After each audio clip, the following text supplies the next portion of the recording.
Guys, I couldn't really believe. Thank you so much. It's only him who made this Britney Cheryl alive again. So please check one more time. Oh my gosh. See that? Oh my gosh. And then tomorrow I'm gonna clean this one. And then I'm gonna buy a new cover for her. Ah! See, check this one, guys. See that? You're alive! You're alive! You're alive, Britney Cheryl. Overwhelmed. So thankful. Thank you, Lord. I thought Britney Cheryl will not breathe again after for so more than 2 years of being comatose. Now she's alive again. Thank you, thank you. And you know what, guys? I only cost 500 pesos based on what we have agreed the other day when I approached him on his house.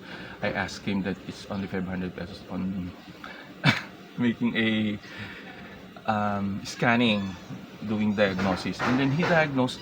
When I asked him the other day, he answered quickly what's the problem of my car. So he just really wondered why is it that the first mechanic that I've contacted doesn't have the chance to make Britney Cheryl being alive again. So there's so many questions on his mind, why is it like that. So and then I trust him, and now as you can see Britney Cheryl is alive again. And when I asked him before he leave a while ago, I asked him for how much the damage, the cost that I'm gonna pay for him. He told me that 1,000, and then can I make some discount? So for how much do you want? I'm some kind of a shy. No, tell me for how much.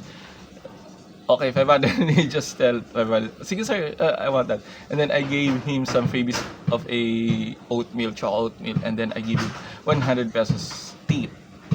And then I asked him to have a quick snack, but he resists because he's some kind of busy that he will fetch his children from school. So guys and girls, congratulate me once again for being alive. This Britney Cheryl of mine, my ever-loving wagon. Thank you, thank you. See that? Tomorrow you're gonna be clean. I really miss you so much.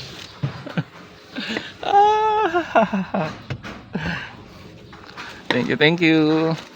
So, Sir Bill, once again, thank you so much. Bye.